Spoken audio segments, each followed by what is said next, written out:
21절에서 34절까지 저와 여러분이 한 절씩 교독하겠습니다. 마가복음 1장 21절부터 34절까지입니다.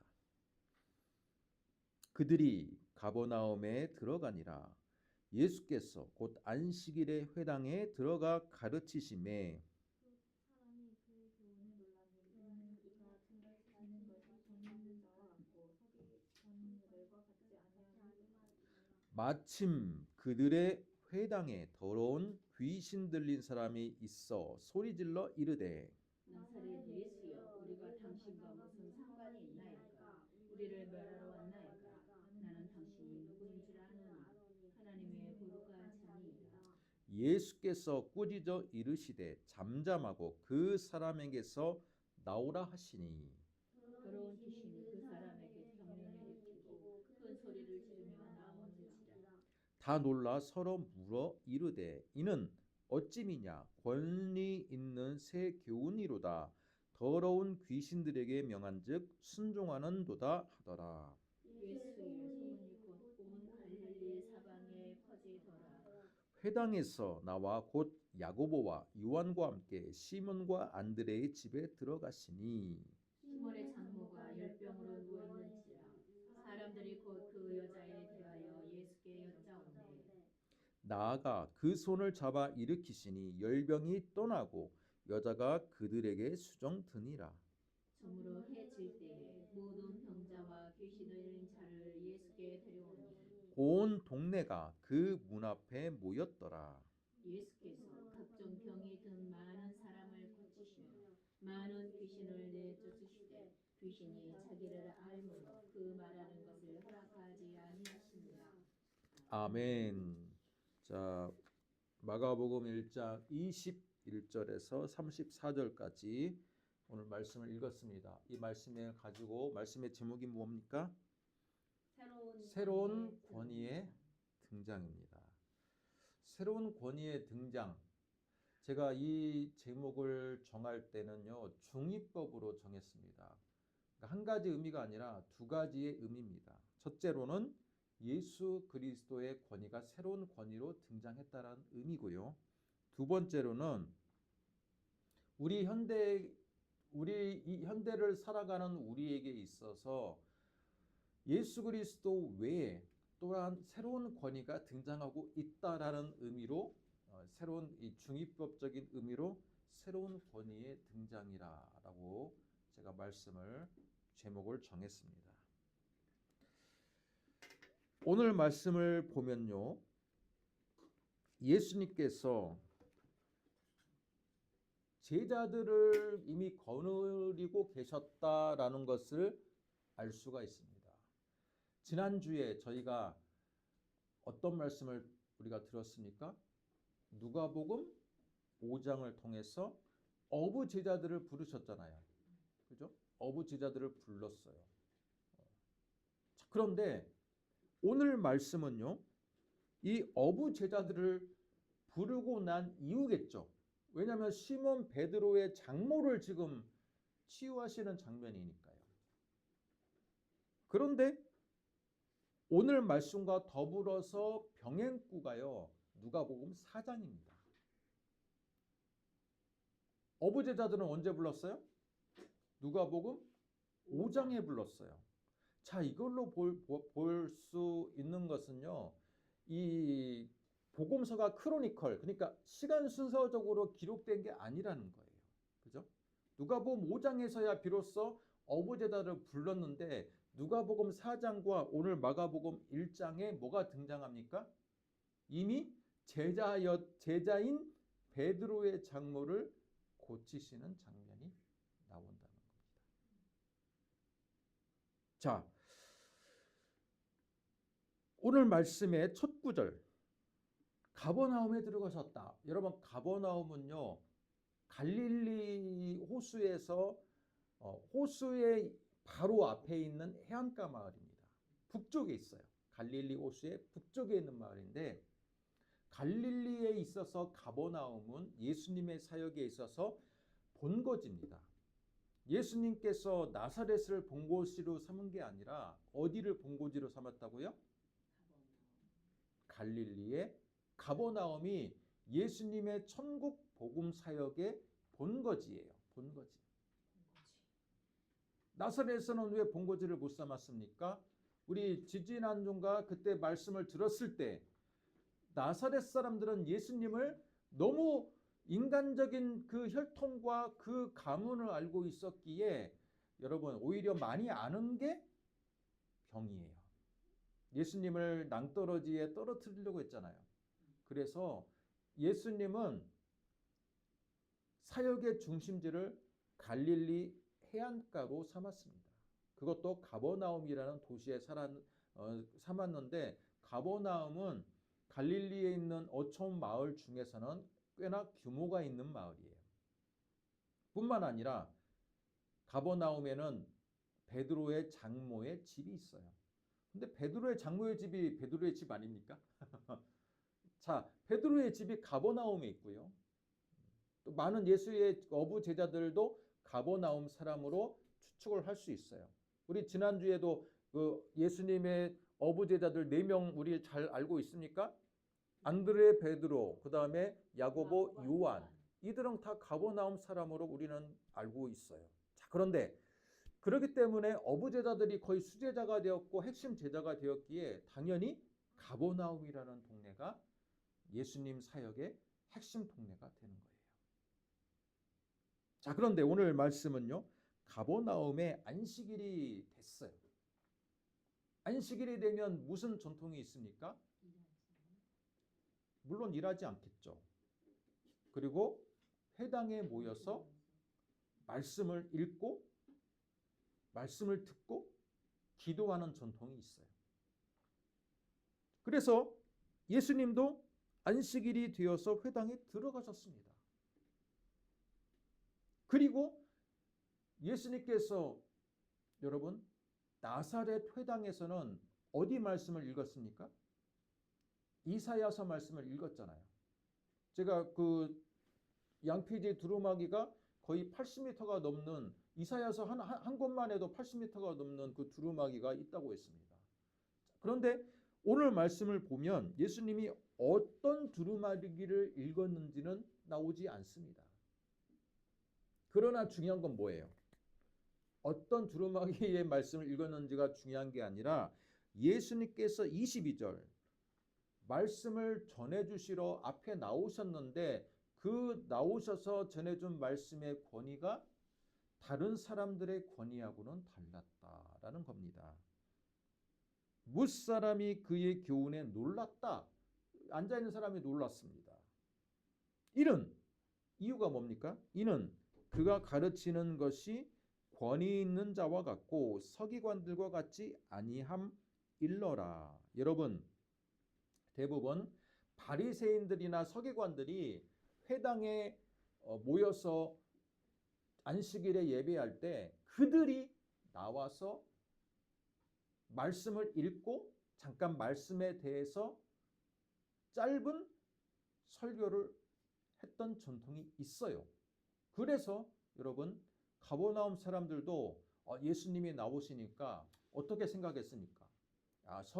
서기관이나 바리새인들처럼 그냥 말씀 읽고 그냥 뭐 말씀에 대해서 뭐 모세가 말하기를 또는 뭐 아브라함이 말하기를 이사야가 말하기를 그런 식으로 공자왈 맹자왈 그런 것처럼 뭐 그런 식으로 말씀을 전할 줄 알았어요.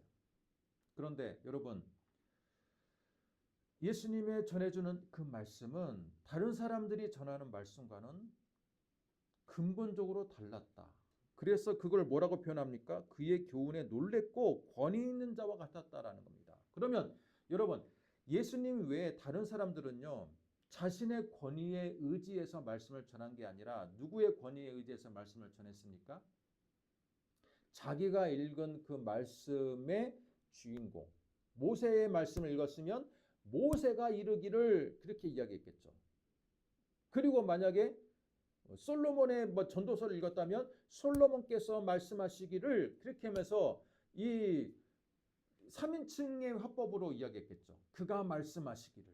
그런데 예수님은 어떻게 말씀을 전했을까요? 요한복음을 보면요, 그 흔적이 남아 있습니다. 요한복음에 보면 헬라어로 에고 에이미 구절이 있어요. 나는 세상의 빛이다. 나는 세상의 무엇이다. 자, 이렇게 I am으로 시작합니다. 그렇습니까? 안 그렇습니까? 그런데 다른 사람들은요, 말씀을 전할 때 I am이 아니라 he said예요.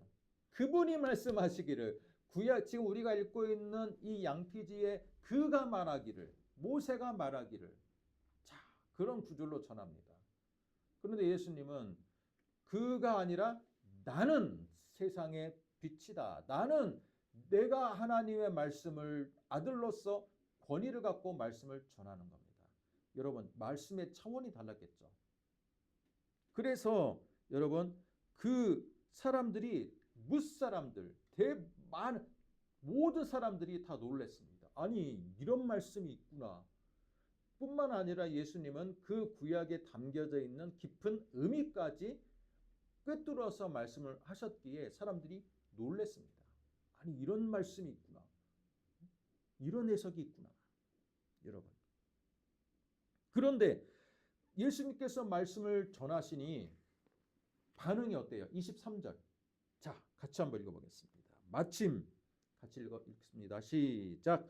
마침 그들의 회당에 더러운 귀신 들린 사람이 있어 소리질러 이르되 나사렛 예수여 우리가 당신과 무슨 상관이 있나이까. 여기까지. 자, 회당에 더러운 귀신이 들린 사람이 있다라는 거, 저는 이 부분에 대해서 약간의 의문을 가졌습니다. 여러분, 회당도요, 동네에서는 굉장히 신성시되는 곳입니다. 그렇지 않겠습니까? 거기서 예배하고 기도하는 장소인데, 여러분, 거기에 무슨 사람이 있어요? 더러운 귀신 들린 사람이 예배하러 와 있어요, 지금. 이거 어떻게 해석해야 됩니까? 어떻게 해석해야 돼요? 율법에 의하면 성전에 들어갈 수 있는 자에 대한 요건이 굉장히 까다롭습니다, 여러분. 그러니까요. 회당에 들어갈 수 있는 요건이 굉장히 까다롭습니다. 어떤 회당인지 아십니까? 회당이 아니라 성전인지 아십니까? 조그마한 그 몸에 흠결이 있어도 들어갈 수가 없어요. 그래서 예수님께서 고치셨던 베데스다의 그 병자들 있잖아요. 소경된 자, 베드로가 뭐 은과 금은 내게 없어도 나사렛 예수의 이름으로 걸으라겠던 그 안증뱅이와 소경된 자들이 있잖아요. 그 사람들은요, 성전에 가장 가까운 데서 구걸하는 사람들이지만 성전에 들어가 본 적이 없는 사람들이에요. 이처럼 고아와 불고아 뿐만 아니라 그 당시에 죄인으로 여겼던 세리들은 성전에 못 들어갑니다. 문둥병자 같은 사람들, 고질병이 있는 사람들 다 하나님의 저주를 받았다고 해가지고 못 들어갑니다. 물론 회당은 성전하고는 동일시 될 수 없기 때문에, 그죠?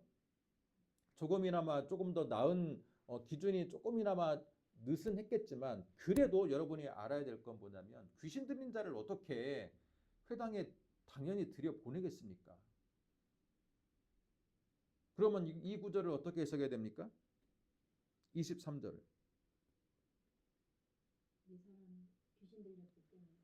처음에는 그냥 와 있는 거예요. 처음에는 별 표시가 안 나요. 딱 와 있어요. 여러분, 처음부터 귀신 들린 사람도 있지만 잠재되어 있다가 갑자기 실체가 드러나는 그 귀신 들림도 있잖아요. 저는 후자로 해석합니다. 이건 저의 해석이에요. 그렇지만 저는 이게 어느 정도 훨씬 더 신빙성이 있다고 생각합니다. 만약에 처음부터 완전 미친놈이거나 완전 귀신 들리는 사람이었으면 이 사람을 어떻게 회당에 같이 와가지고 그 공동체 가운데 포함시켜서 같이 예배를 드리겠습니까? 드러나지 않은 귀신 들린 자가 지금 참여하고 있는 거예요. 그런데 예수님께서 하나님의 아들의 권세로서 말씀을 전하니까 그 안에 숨어있던 귀신의 정체가 어떻게 됩니까? 드러나고 발현이 되는 거예요. 사람들이 놀랐겠죠. 같이 드렸던 사람들 중에 귀신 들린 사람이 있으니 얼마나 황당했겠습니까? 그런데 이건 우리는 이 말씀을 어떻게 해석해야 돼요? 드디어 천국 복음의 말씀이 선포되니까 숨어져 있던 귀신들도 더 이상 숨지 못하고 자신의 정체를 드러낼 수밖에 없었다라는 거예요. 여러분, 그게 무슨 권위예요? 예수 그리스도의 권위인 거예요. 여러분, 구약의 말씀을 그냥 읽고 서기관들과 바리새인들이 읽고 해석할 때만 해도 그 사람 안에 있는 귀신은 드러나지 않았어요. 그죠? 드러나지 않았기 때문에 그 사람이 계속 회당에 나와가지고 같이 예배 드리는 거야. 그런데 하나님의 아들이 오셔서 말씀을 전하고 권세 있는 말씀을 전하니 그 말씀의 능력에 의해서 숨겨져 있고 잠재되어 있던 귀신이 자신의 실체를 드러낼 수밖에 없었다는 겁니다. 여러분, 이게 권위 아닙니까?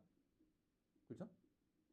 권위라는 게 내가 뭐 명함에다가 그 직함과 나의 과거의 화려한 이력을 적었기 때문에 권위가 아니라 예수님은 명함에 직함으로 박을서 화려한 권위를 명함으로서 표현할 수 있는 권위는 예수님은 그 당시에도 그렇게 많지 않았어요. 갈릴리 나사렛 출신이잖아. 석공 출신이잖아. 그러나 그것보다 더한 권위는 뭡니까? 예수님이 하나님의 아들로서 실제 능력을 보여주는 권위죠. 하나님의 아들로서. 그러니 잠재되어 있던 귀신이 드러날 수밖에 없는 권위가 발생한 거예요. 그 사건이. 그런데 24절 그 귀신은 예수님의 권위 앞에서 나사렛 예수여, 우리가 당신과 무슨 상관이 있습니까? 우리를 멸하러 왔습니까? 나는 당신이 누구인 줄 아오니 하나님의 거룩한 자입니다. 그 실토를 합니다. 실토. 귀신 들린 이 귀신이 이 나사렛 예수 앞에서 그분의 정체를 그냥 자신이 만방에 알려버립니다. 예수님께서 뭐라고 말씀하십니까? 꾸짖어 이르되 잠잠하고 그 사람에게서 나오라 하시니 더러운 귀신이 그 사람에게 격려를 일으키고 큰 소리를 지르며 나오는지라. 자, 이걸 보고 사람들이 다 놀랬습니다. 서로 물으되 이는 어찌미냐? 권세 있는 새 교훈이로다. 귀신에게 명한즉 순종하는도다. 여러분, 예수님의 권위는요, 추상적인 권위가 아니었다는 거예요. 내가 뭐 가문이 어떻고 혈통이 어떻고로부터 나오는 권위가 아니라 예수님은 실제적으로 눈에 드러나는 권위였어요. 귀신까지도 복종하는 권위였다는 거예요. 아멘. 여러분, 교회가 해야 될 역할이 실제적으로 사람들의 영혼에 잠재되어 있는 이 아픈 부분들, 성경에서는 귀신이라고 표현되어 있죠. 그러나 이걸 조금 더 우리 시대로 해석을 해보면 귀신뿐만 아니라 우울했던 우울증, 그죠? 마음의 상처, 쓴뿌리들, 그것들이 교회에 잠재되어 있어요. 잠재되어 있는 상태로 교회에서 나옵니다. 그래요, 안 그래요? 그런데 예배드리니까 형식적으로 예배드리면 그 쓴뿌리들은요, 내 안에 잠재되어 있는 상태로 그대로 그냥 잠재되어 있는 상태로 그냥 실체가 드러나지 않고 예배 끝나면 또 하하호호 하면서 나름대로의 가면을 쓰면서 종교 생활, 교회 생활을 할 수가 있어요. 그런 사람들이 대부분입니다. 그러나 주님이 원하시는 건 뭘까요? 하나님이 원하시는 교회는 말씀을 통해서, 찬양을 통해서, 기도를 통해서 내 안에 잠재되어 있는 이 악의 뿌리들, 우울증이 됐던, 상처가 됐던, 그죠? 여러 가지의 이 마음에 깊이 담겨져 있는 그 쓴뿌리들이 실체적으로 내가 발견할 수 있을 정도로 드러나고 그것이 치유되는 곳이 교회가 되어야 돼요. 아멘. 그게 권위가 아닙니까? 그게 권위야. 그런데 요즘에 교회는 우리 목사님 미국에 유학 갔다 왔고 박사학위가 있고 교회가 몇천 명이 모이고 방송 설교하고 그게 권위야. 그게 권위가 돼서 내 안에 있는 이 정말 마음의 연약한 부분들이 정말 깨어지고 회복되는 게 권위가 아니라 우리 교회는 몇천 명이 모이고 이게 권위인 거예요.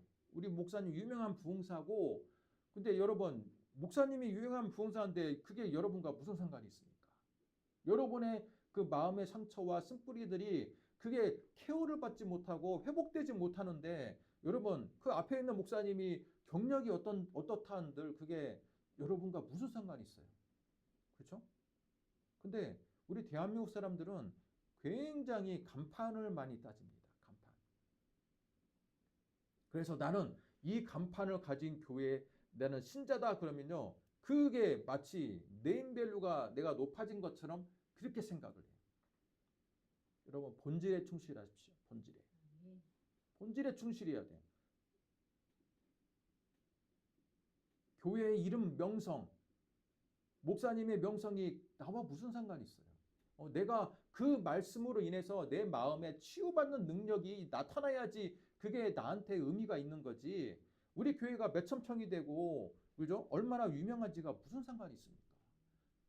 그렇게 따지면 예수님은 가버나움에서 전했던 그 예수님의 그 말씀은 예수님은 유명하게 내놓을 수 있는 명함 하나 박을 수 있는 게 제대로 돼 없어요. 그죠? 무명의 분이셨어요. 대대사랑의 혈통도 아니고, 그죠? 그렇다고 해서 유명한 가문도 아니고, 석공의 아들이고, 그러나 예수님이 보여주는 권위는 뭡니까? 하나님의 아들 자체의 권위인 거예요. 말씀 자체의 권위입니다. 교회가 그런 것들을 좀 회복했으면 좋겠습니다. 앞에서 쓰잘데기 없는 얘기로 사람들을 웃기고 울리고 여러분 그게 듣는 순간에는 좋겠지만 그게 어때요? 듣고 나면 씁쓸해지는 그런 설교가 이 땅에 더 이상 자취가 사라지기를 원합니다. 우리의 영혼을 터치할 수 있는 그런 설교가 정말로 한국 땅에 많은 그런 설교자가 나타나기 위해서 여러분 기도하시기를 바랍니다.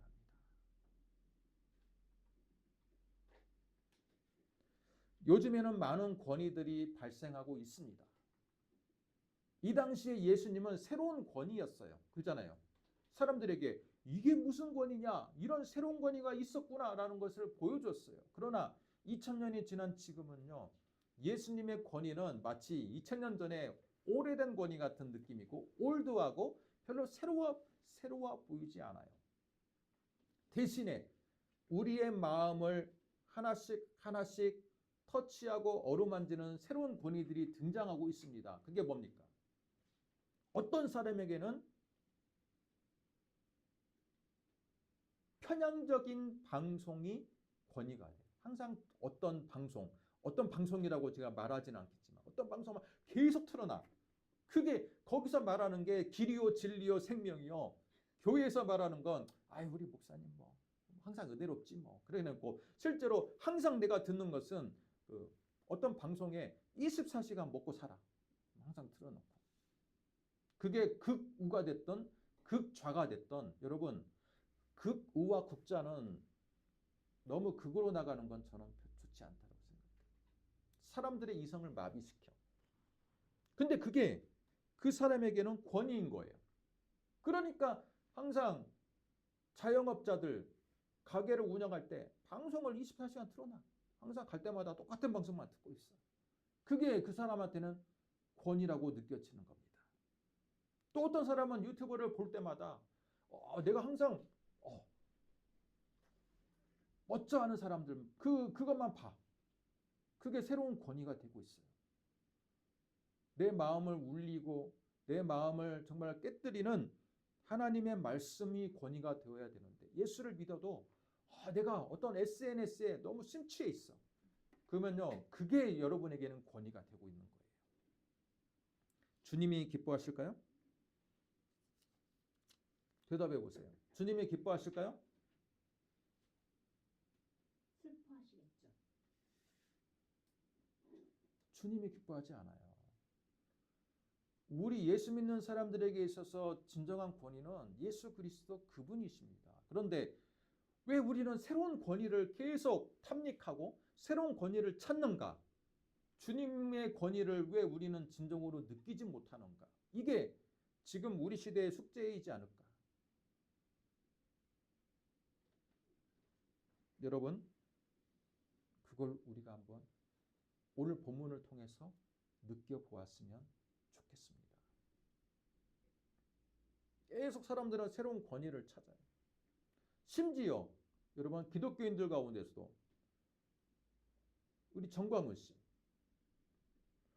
그분을 욕하면 막 눈에 쌍심지를 켜고 보는 사람이 있어. 근데 왜 어느 순간부터 그분이 예수님 못지않는 인기와 권위를 가지게 되었는지 그걸 추적해 보면요. 굉장히 극우에서 매스컴에서 그분을 스타로 만든 거야. 그런데도 사람들은 그분을 건드리면 믿음이 굉장히 신실하고 기도도 많이 한 분들이 대화를 나누다가 은혜로운 대화를 나누다가 갑자기 그분을 건드리면 발끈해요. 언제부터 그분이 그런 권위를 갖게 되었습니까? 예수님 못지않은 권위를 왜 그분이 가져야 되는지 우리 한번 생각해 보아야 돼요. 또 한국인은 정치인들을 건드리면 발끈하는 사람 많죠. 겉으로는 이게 은혜롭다가 또 뭐 박정희를 건드리거나 뭐 이승만을 건드리거나 또는 뭐 그 누구 노무현을 건드리거나 제가 이게 뭐 노무현 씨를 안 붙인 걸 죄송합니다. 하여튼 내가 뭔가에 다 나름대로의 우상이 있어. 근데 그분을 건드리면 발끈해. 왜 다 그런 분들에게 권위를 우리는 의존하게 되었는지 우리가 한번 오늘 말씀을 통해서 깊이 있게 생각해 보기를 원합니다. 우리에게 있어서 진정한 권위는 주님이 주시는 권위인데 그 주님이 주시는 권위를 교회에서 실제적으로 나타내야 돼요. 예수님은 귀신을 쫓아냈지만 병을 고쳤지만 우리는 이미 2000년이 지났고 뭐 병원 가면 되지 뭐. 병 있으면 병원 가면 되고 귀신은 정신과 가면 되고 그렇게 너무 간단하게 생각할 게 아니에요. 하나님의 말씀이 강대상과 또는 교회 안에 또는 찬양과 또는 말씀을 나누는 큐티와 그런 것 중에 진정으로 악의 실체가 드러나는 것은 지금 우리 21세기 교회 안에서도 일어나야 돼요. 아멘. 그렇지 않습니까? 그게 2000년 전에만 있었던 일이 되고 과거의 사건으로 묻혀진다면 우리는 왜 과거의 사건과 지금은 왜 말씀이 힘을 잃어갑니까? 그죠? 말씀이 2000년 전에도 예수님의 말씀이 권위가 있다면 그 2000년 전의 말씀을 오늘 말씀을 읽고 우리가 선포하는 이 시간에도 권위가 나타나야 돼요. 저는 그렇게 생각합니다.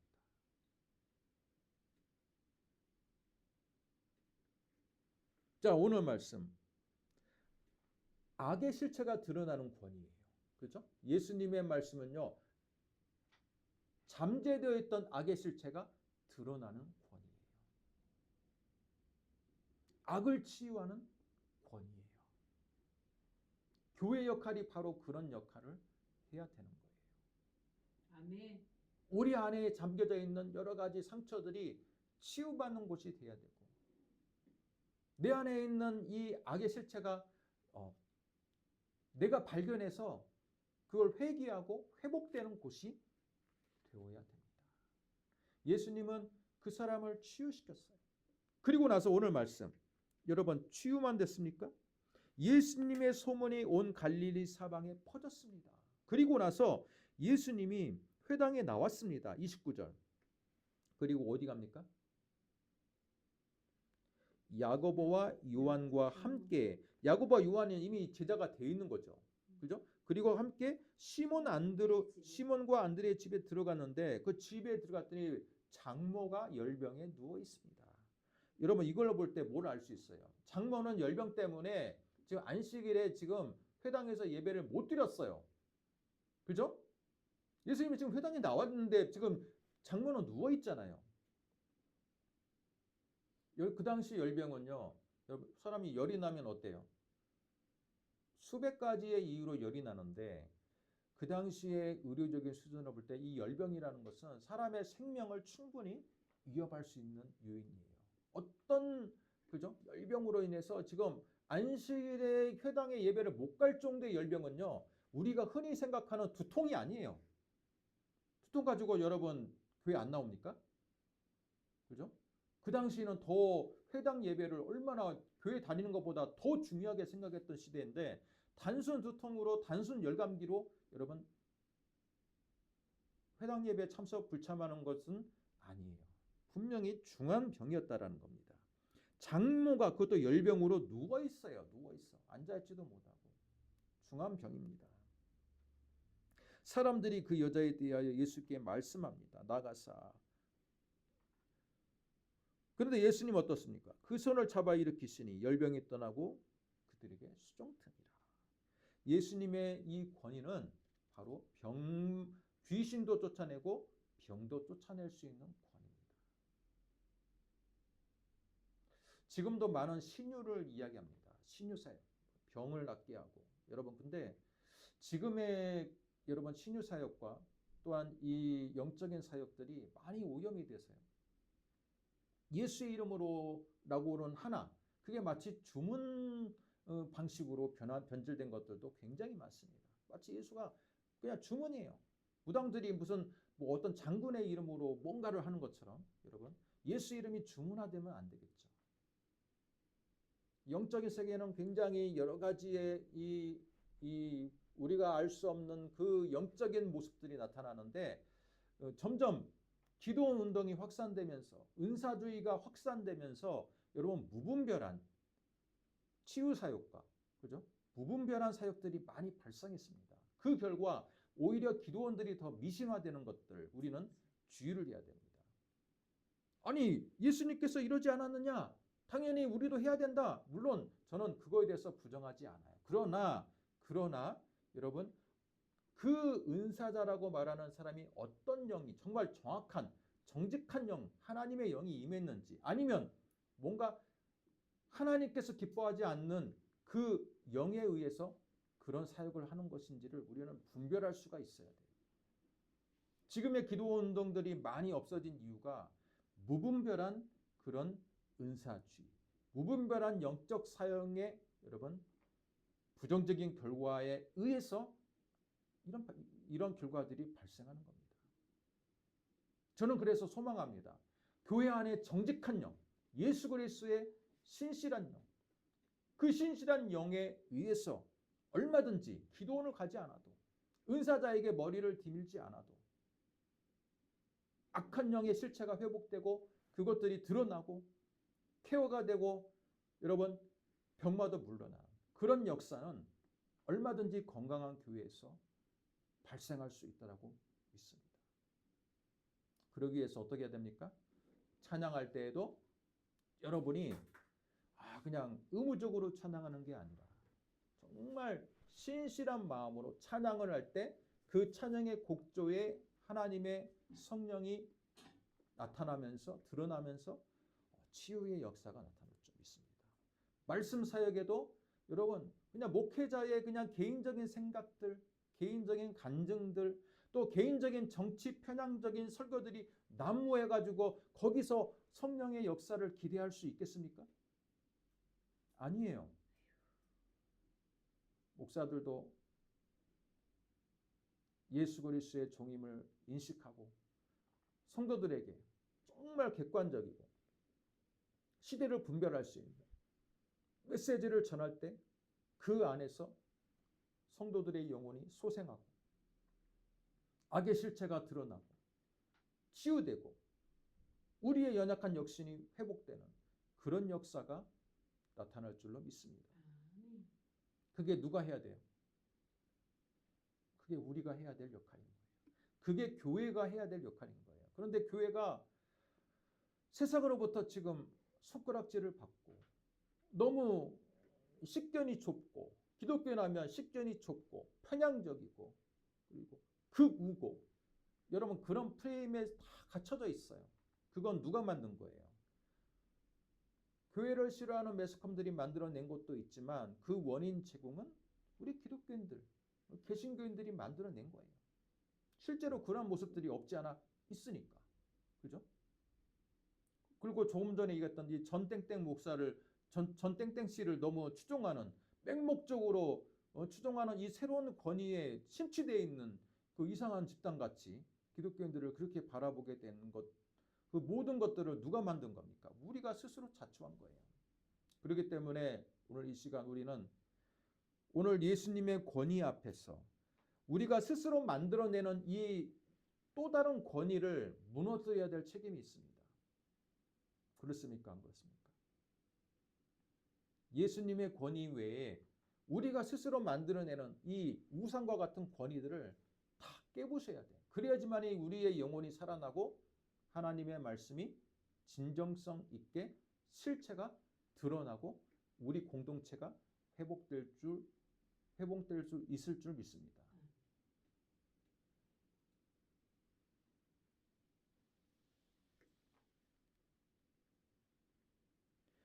마지막 절 33절과 34절 온 동네가 그 문 앞에 모였더라. 누구 문 앞에 모였어요? 시몬과 베드로 집 앞에 모였어요. 예수께서 각종 병이 든 많은 사람들을 고치시며 많은 귀신들을 내쫓으시되 귀신이 자기를 알므로 그 말하는 것을 허락하지 아니하시니라. 처음에는 여러분 예수님이 제자들과 그냥 회당에 간 사건이야. 그죠? 회당에서 아주 작게 시작했는데 그 소문이 가버나움에서 다 일어나고 장모를 고치자 이제는 그 소문을 듣고 그 장모 베드로 집 앞에 모든 가버나움 사람들이 다 모였어. 나도 고쳐주세요. 나도 고쳐주세요. 이건 뭡니까? 작게 시작한 하나님의 나라의 운동이 벌써 한 마을을 변화시키고 있어요. 그 마을을 넘어서 유대 땅을 변화시키고 있고 전 세계를 변화시키는 곳으로 나가고 있습니다. 지금 우리가 하는 이 작은 하나님의 나라 운동이 아주 작게 시작할지라도 여러분은 어때요? 나중에 우리의 지평이 넓어지고 우리의 세계가 확장되는 예수 그리스도의 세계가 확장되는 놀라운 일이 누구를 통해서? 깨어있는 우리를 통해서 아멘. 발생할 줄로 믿습니다. 아멘. 그게 바로 여러분 한 사람 한 사람이 되시기를 주님의 이름으로 축복합니다. 기도하겠습니다. 하나님 아버지 은혜와 사랑을 감사합니다. 오늘 우리에게 주시는 이 말씀을 통해 예수님이 보여주시는 바로 새로운 권위가 등장했으나 우리 시대에는 예수의 권위 외에 우리 스스로가 만들어내는 우상과 같은 권위들이 너무나도 우리 신앙들을 방해하고 있고 예수 믿는 사람들 앞에 장벽과 같이 가로막고 있는 것이 우리의 현실입니다. 하나님 불쌍히 여겨주시고 우리 앞에 있는 이 우상들은 다 물러나게 하시고 다시 한번 예수 그리스도의 권위가 교회 안에서 온전하게 세워지는 놀라운 역사가 하나님 나타나게 하여 주시옵소서. 믿사오며 예수님의 이름으로 기도드립니다. 아멘.